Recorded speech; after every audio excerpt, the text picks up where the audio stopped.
I'm Dave. And I'm Pete. And you're watching Into the Studio.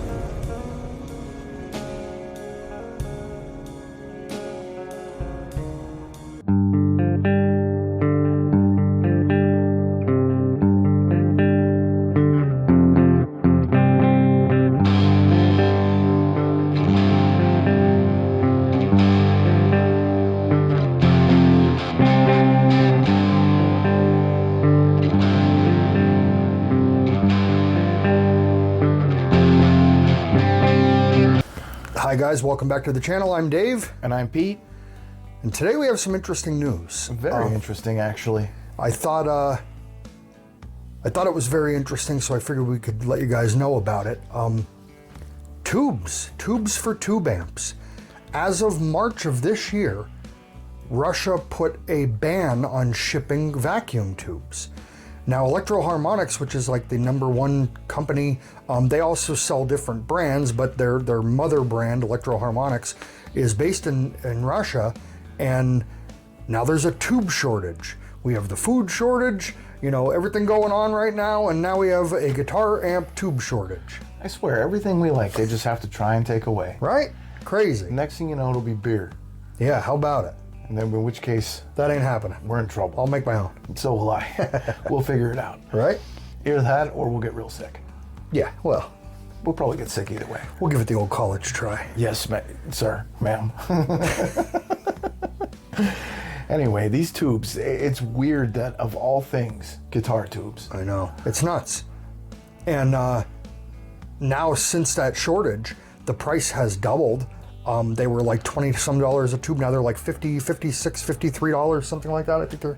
I actually saw people on eBay because, we were doing the research, and I was looking. There's people on eBay selling tubes for 4 times the amount. Like one tube for $100, not even a match set. Wow. Talk about price gouging. Crazy. It's the toilet paper crisis all over again. Yeah, right? So we've been looking into it to see, exactly what's going on, and obviously with the stuff going on in Ukraine and everything like that, that has a big deal to do with it. However, there is a new company. Well, I guess it's not a new company. What was the name of that company? Western Electric. Yeah, based Western out of Electric. Georgia. They're, I guess they're going to be producing tubes to help with the shortage. But like some of the AX7 tubes are like sold out. Guitar Center removed a bunch of tubes from their shelves. A whole bunch of other companies are either liquidating them, whatever they have left, or they're 2-3 times the price, which is insane. It really is. And, tubes do last a while. They last a long time. My amp has, EL636 is in it.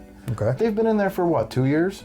I've never blown a tube, but I don't see, it being a good idea to not have some type of tubes available. Well, that's the thing is, another reason why is because people are now buying them up because, it's good to always have a spare set of tubes. Well, now if they're going to be impossible to find, like the toilet paper crisis, I would actually just wait until this other company comes out with them and start seeing what the prices are if you don't need them.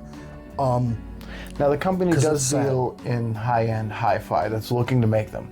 So hopefully they can go from the hi-fi to the guitar world because, they're you don't need a $1,000 tube in your Well, amp, that was the thing. Their base tube, I forget which one it is, but their base tube is $699, and for a match power set, will run you close to $1,500. Now, they said that the guitar tubes aren't going to be like that, and they would be going out of business if they were, because who can afford $1,500 for a set of tubes?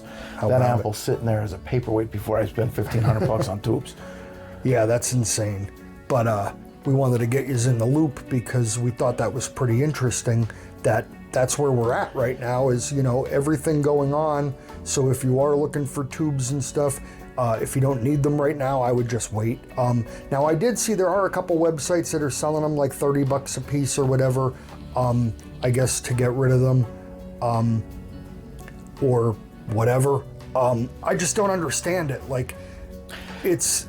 You know what, we should, for those of you that don't know, because we should explain. So I'm sure we have some subscribers that don't understand the difference between tube and solid state. So for those of you that don't know, tubes in a guitar amp, they basically control the volume and the gain. To keep it simple, without the tubes in the tube amp, the amp does not work. A solid state amp uses diodes and transistors and stuff to make the sound. So yeah, it's basically a computer board. So yeah, more or the less. computer controls the sound in the amp, all of the electronic components on the computer board. Where in a tube amp, the tubes actually control the gain and the volume. That's what runs through the vacuum tubes. So, a lot of the tube amps with that, that awesome warm tone that you get. Some of the greatest music in history. Frampton, the Who. Oh, I mean, everything. The Zeppelin, Beatles, Guns N' Roses. Sabbath.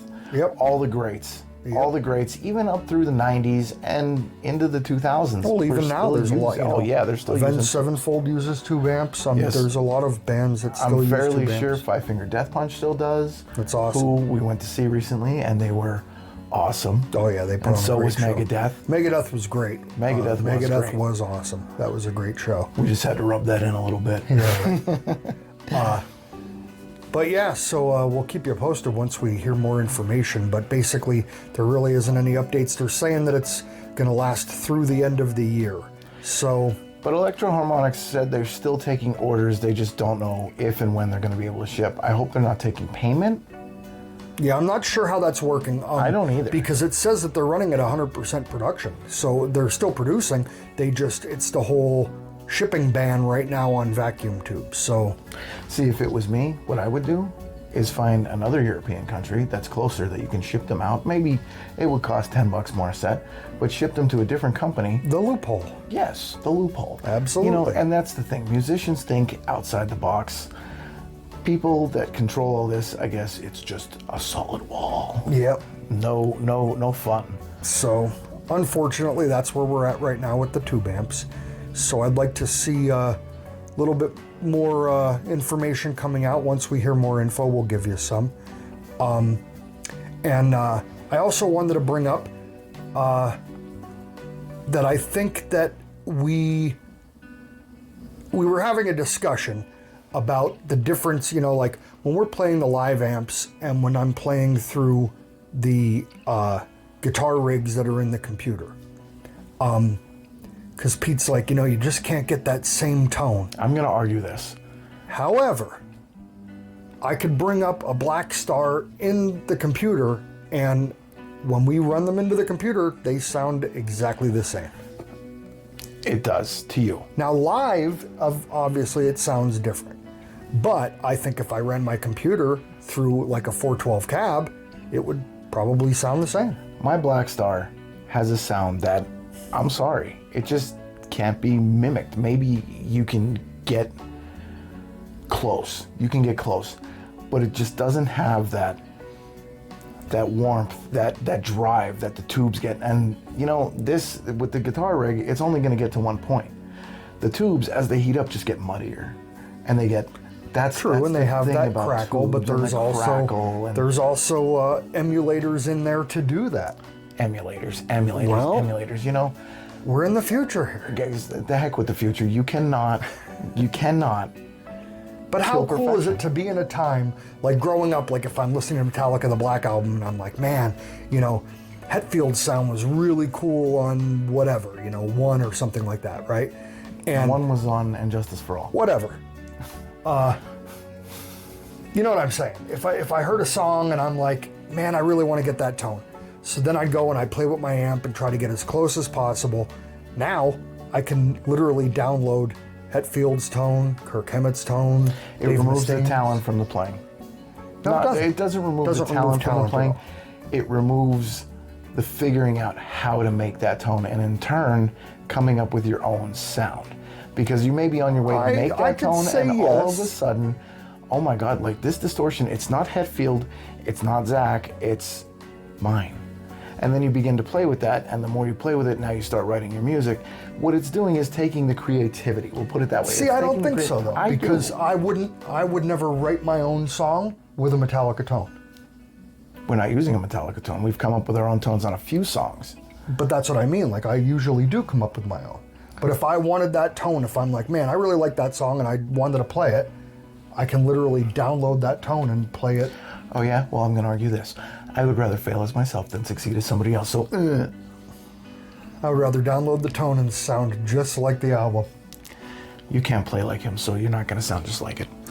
But that's like anything. That's like, okay, so one of the most famous solos that's played, one of the ones everybody knows is Comfortable Being Numb, the second solo. You're not going to sound like Gilmour. I don't care if you know it note for note, timing dead on. You're not going to sound like Gilmour exactly. Well, no, you're not. But you can download that tone. Yeah, you can download that tone, but I'll argue you don't this. need to sound like them note for note. What I see, this What's is the where it sense in comes in now. What's the sense in playing the song if you're not going to sound like it note for note? We could play Knock on Heaven's Door, completely change the tones, and it's not going to sound like, all right, it's going to be your own. But in the same respect, if you're looking to do it cover-wise, and cover bands that change the tone of the song don't generally do well, not that we play covers because we don't. Well, here we do. But if we're playing a bar and we screw up the tone and we just destroy the song with making it not sound right, people are going to get up and leave. I know I've left a few bars because it was like... To a point, yeah, but it depends, because if you're making it your own, because I mean, I've seen rap songs done as rock songs that came out awesome. Actually, when I was just in Nashville, they did that 3-6-9, and it was awesome. I actually walked into the bar because I heard that out in the street, and I'm like, what is this? And this rock band was playing rap. Because rock beats rap every time. Plain and simple. Yeah, I love all music. I love all music too, but I'm sorry. And I saw a video. See, Pete's set in his ways, where I'm very open-minded. I am set in my ways because of this. I saw a video of, I think it was Yngwie Malmsteen, who really, if you look at, is one of the great guitar players. Oh, he's amazing. Absolutely. His arpeggiates from hell are just, okay, so we'll use him. Okay. And then it was him, and then it said who was more talented, and then it had some dude named Skrillex, who was sitting there scratching a record and using knobs to make these different sounds, and all these idiots going, yo! I'm sorry.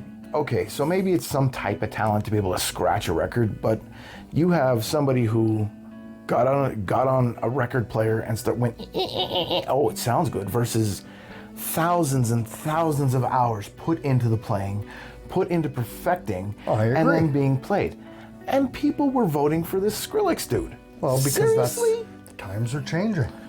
No, the taste is changing, and it's changing for the worse. Well, that too. I mean, look at when we were growing up and our parents were like, oh, you know, the Beatles or whatever. And I always loved the Beatles. I know, me too, but it's... A lot of people are like, oh, that's my parents' music, you know? Air Supply and stuff like that. Hey, you know what? But they did put out good songs. Air Supply made a good date for me one night, But I would take a Pantera album over Air Supply when I was all right, I'm not going to argue that. You know what I mean? It was all metal. It was all rock. It was even a lot of punk music, as where our tastes differ, and shows in a lot of the playing that when I'm trying to come up with something that you yell at me for. I would even take an Iron Maiden album over There is Air Supply. nothing wrong with Iron Maiden. I'm not really an Iron Maiden fan. Which, as a guitar player, I just don't get. Some of the greatest riffs, and I'm going to say this, some of the greatest riffs ever played were played by Iron Maiden. What do you mean, All right, this video is going to end up being like an hour long, so I'm going to make my point here with Maiden. Go ahead, make your point with Maiden. Not only is Maiden extremely awesome, but if you listen to their songs, a lot of it is about history that's not taught. Passchendaele, Run to the Hills, the I Trooper. do agree with that part, that it does tell stories about history and stuff. Aces High. That kind of stuff is interesting. Just not really a fan. I don't. But anyway, this is a point that I wanted to make because we're getting into this conversation here. We're thinking about doing a live stream where we could talk about this kind of stuff with you guys. If it's something you'd be interested, I'm going to put a poll in the YouTube community tab. So please vote for what you're interested in seeing. I'm going to put a couple things in there. We're getting ready for another guitar review video coming up soon, and we'll leave you with, we don't know what the heck is going on with these tubes, but hopefully we'll hear something soon and get some more info. And once we do, we'll give you an update. I just hope we don't end up getting a shortage on strings, because then we're all in real trouble. Yeah, right. But so that's where we're at for now, and we'll see you guys next week. Thanks for watching. And as always, rock on. Rock on.